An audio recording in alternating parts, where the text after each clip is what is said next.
BPSC के chairman के द्वारा एक ट्वीट के माध्यम से जानकारी दी गई कि 1634 मेरिट लिस्ट बनाई जा रही है बीपीएससी टीआरई 2023 के रिजल्ट को लेकर के। और ये खबर मीडिया में प्रमुखता से छापी गई है, आप स्क्रीन पर देख पा रहे होंगे। और इसी में जब आप नीचे जाएंगे तो यहाँ पर सूचना दी गई है कि बीपीएससी ने 38 जिलों की मेधा सूची जारी करने का निर्णय लिया है। इस आर्टिकल को आप पढ़ेंगे तो आपको महसूस होगा कि सभी जिले की मेरिट लिस्ट अलग अलग बन रही है। ये सभी कन्फ्यूजन इस वजह से क्रिएट हो रहा है क्योंकि उन्होंने अपने ट्वीट में ये मेंशन किया था कि 43 गुणे 38, 43 जहां पर वो सब्जेक्ट को रिप्रेजेंट कर रहे थे और 38 वो जिलों की संख्या को रिप्रेजेंट कर रहे थे। उनके ट्वीट से ये पूरा कन्फ्यूजन क्रिएट हुआ है कि मेरिट जो है वो जिले वाइज बन रही है, अलग अलग जिले की अलग अलग मेरिट बन रही है। किसी भी चीज़ को, किसी भी परिस्थिति को आप दो नज़रिए से देख सकते हैं। अगर मैं आपको एक परिस्थिति बताऊं कि एक गिलास जिसमें आधा पानी है, तो आप इसको दो नज़रिए से देख सकते हैं। एक तो आधा गिलास खाली है और दूसरा आधा गिलास भरा है पानी, ठीक है।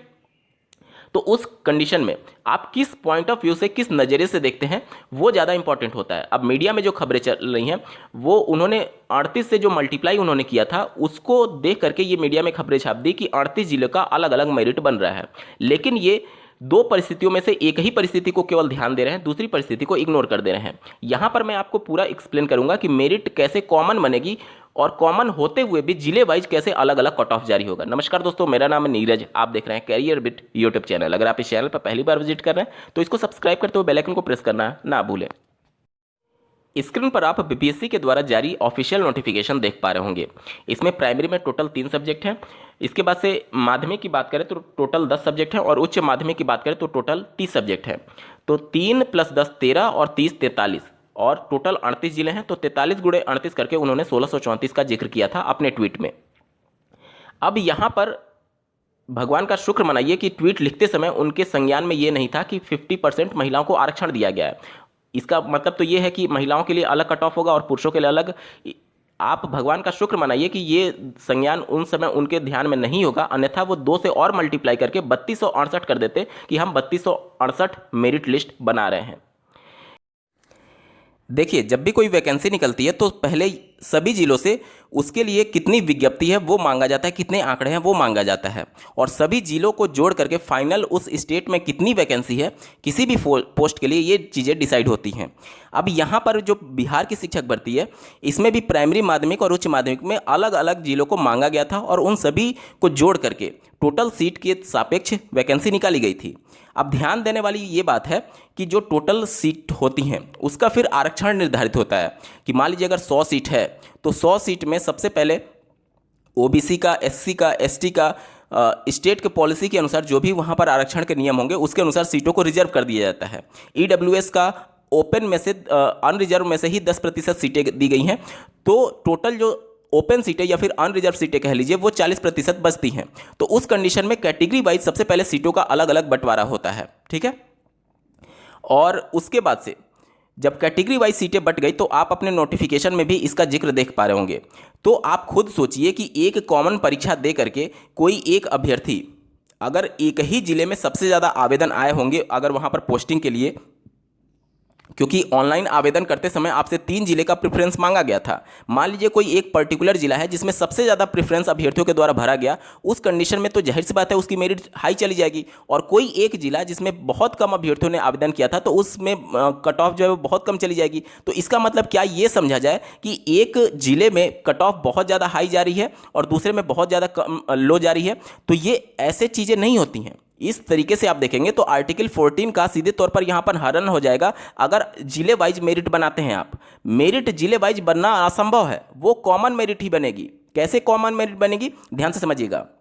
सबसे पहले मान लीजिए कि कैटेगरी वाइज सीटों का बंटवारा होने के बाद से देखा जाएगा कि अलग अलग कैटेगरी में कितना मेरिट जा रहा है। जैसे कि ओपन की मेरिट सबसे पहले डिसाइड होती है, 40% सीटों पे के सापेक्ष टॉप से 40% बच्चों को लिया जाता है। और उसके बाद से मान लीजिए ओबीसी का 27% आरक्षण है तो 27% में जो अनरिजर्व यानी ओपन सीटों पर फाइट करने के बराबर जिनकी कट ऑफ होगी वो अपना सीट छोड़ करके ओपन की सीटों पर चले जाएंगे। यानी कि ओपन की सीट में ओबीसी का एक बच्चा गया तो नीचे से जो ओपन की सीट में लास्ट वाला बच्चा था वो हट जाएगा और ओबीसी का बच्चा उस मेरिट में आ जाएगा। उम्मीद करता हूं आपको समझ में आ रहा होगा। और ओबीसी की सीटें अभी भी खाली है 27%, यानी कि सबसे पहले कैटेगरी वाइज सीटों का निर्धारण होने के बाद से कैटेगरी वाइज सीटों का मेरिट डिसाइड होता है। यहां तक क्लियर हो गया। उसके बाद से देखिए, उसके बाद से जब आप देखेंगे कि कैटेगरी वाइज सीटों का निर्धारण होने के बाद से अब सब कुछ क्लियर हो चुका है, ठीक है। अब ये कॉमन मेरिट बन जाएगा, जैसे कि मान लीजिए ओबीसी का जो भी कट ऑफ गया वो पूरा ओवरऑल मेरिट बना राज्य में। अनरिजर्व का जितना कट ऑफ गया लास्ट वाला वो ओवरऑल मेरिट बना पूरे राज्य में। अब ये कॉमन मेरिट ही बन रही है। अब इसी के अंदर कैसे जिले वाइज डिवाइड होगा इसको समझिए। मान लीजिए कि कोई एक पर्टिकुलर जिला है, कोई एक पर्टिकुलर जिला है जिसमें मान लीजिए कि 5 सीटें हैं, टोटल 5 सीटें थी। किसी भी पर्टिकुलर जिला में मान लीजिए 5 सीटें थी और वहां पर प्रेफरेंस भरने वाले अभ्यर्थियों की संख्या 50 थी। मतलब एक सीट पर 10 अभ्यर्थी फाइट कर रहे हैं उस सीट को लेने के लिए। लेकिन चूंकि कॉमन मेरिट डिसाइड हो चुका है, पूरे राज्य में एक कॉमन मेरिट डिसाइड हो गया है, तो वहां पर आप देखेंगे कि जो 5 सीटें थीं उसमें जो टॉप के 5 बच्चे होंगे 50 में से, उनको ले लिया जाएगा, ठीक है, उनको ले लिया जाएगा वहां पर। अब यहां पर यह भी देखा जाएगा कि पर्टिकुलर उस जिले में किस कैटेगरी की कितनी सीटें थी। अब चूंकि अलग अलग कैटेगरी में अलग अलग सीटों का बंटवारा हो चुका था और अलग अलग सीटों के सापेक्ष अलग अलग मेरिट हमने डिसाइड कर लिया है, तो मान लीजिए कि 5 सीटों के सापेक्ष 50 बच्चों ने आवेदन किया था, तो उसमें किस कैटेगरी के कितने बच्चे हैं और किस कैटेगरी में कितना कट ऑफ गया है, उस कैटेगरी के ऊपर से उतने सीटों के सापेक्ष बच्चों को ले लिया जाएगा। अब मान लीजिए कि उस जिले में ओबीसी का बच्चा जो अंतिम वाला था जिसका चयन हुआ वो पर्टिकुलर किसी एक्स कट ऑफ पर चयनित हुआ। मान लीजिए अनरिजर्व का कोई बच्चा है वो किसी वाई कट ऑफ पर चयनित हुआ। ईडब्ल्यूएस का बच्चा है कोई जेड कट ऑफ पर चयनित हुआ। तो वहां पर देखेंगे कि चीजें अलग अलग हो जाएंगी। और मान लीजिए दूसरा कोई जिला है जिसमें बच्चे अपना प्रेफरेंस भरे होंगे, उस हिसाब से चीजें डिसाइड हो रही होंगी। मतलब कि कॉमन मेरिट तो एक ही बना है, पूरे राज्य की मेरिट तो एक ही बना है। अब उस मेरिट में से पर्टिकुलर किसी एक जिला में आवेदन करने वाले बच्चों की संख्या और उस जिले में जो बच्चे आवेदन किए थे उनके मार्क्स कितने हैं, उसके आधार पर यह तय होगा कि उस जिले का कट ऑफ कितना जा रहा है। जैसे कि आप ऐसे समझिए कि फाइनल मेरिट तो कॉमन ही बन रही है, लेकिन उस मेरिट में से पर्टिकुलर प्रेफरेंस देने के आधार पर कितने अभ्यर्थियों के मार्क्स अलग अलग आ रहे हैं उस जिले में, और उसमें से टॉप कैंडिडेट को ले लिया जाएगा जितनी भी सीटें होंगी। तो जाहिर सी बात है सभी जिलों का अलग अलग मेरिट बन जाएगा। लेकिन इसको यह कहना कि अलग अलग मेरिट बनेगा जिले वाइज, ये गलत है। मेरिट तो कॉमन बन रहा है। मेरिट कॉमन बनने के बाद से प्रेफरेंस के आधार पर आपको चूंकि कैटेगराइज किया जा रहा है, जिला अलॉट किया जा रहा है, इसलिए आपको यह लग रहा है कि मेरिट अलग अलग बन रही है। लेकिन यह मेरिट अलग अलग नहीं है, मेरिट एक ही है। इसका सबसे अच्छा उदाहरण उत्तर प्रदेश की 69,000 शिक्षकों की भर्ती का उदाहरण आप ले सकते हैं। यहां पर भी सेम परिस्थिति थी। यहां पर भी 3 जिले प्रेफरेंस के तौर पर आपसे मांगे गए थे।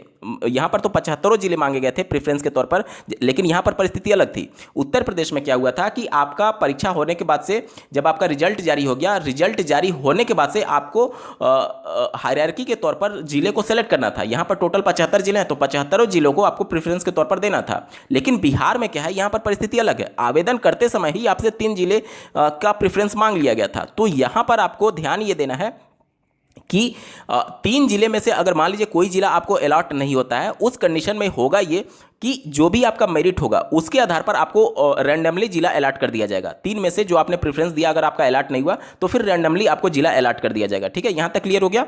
लेकिन उत्तर प्रदेश की परिस्थिति में ऐसा था कि 75 का प्रेफरेंस आपसे मांगा गया था, तो उस कंडीशन में आपको कोई ना कोई जिला उसी प्रेफरेंस में अलॉट होगा जो कि आपने प्रेफरेंस दिया हुआ था। लेकिन बिहार के कंडीशन में सिर्फ आपसे 3 ही जिला मांगा गया है, तो 3 अगर आपको अलॉट नहीं होता है तो फिर आपके मेरिट के आधार पर रैंडमली आपको अलॉट कर दिया जाएगा।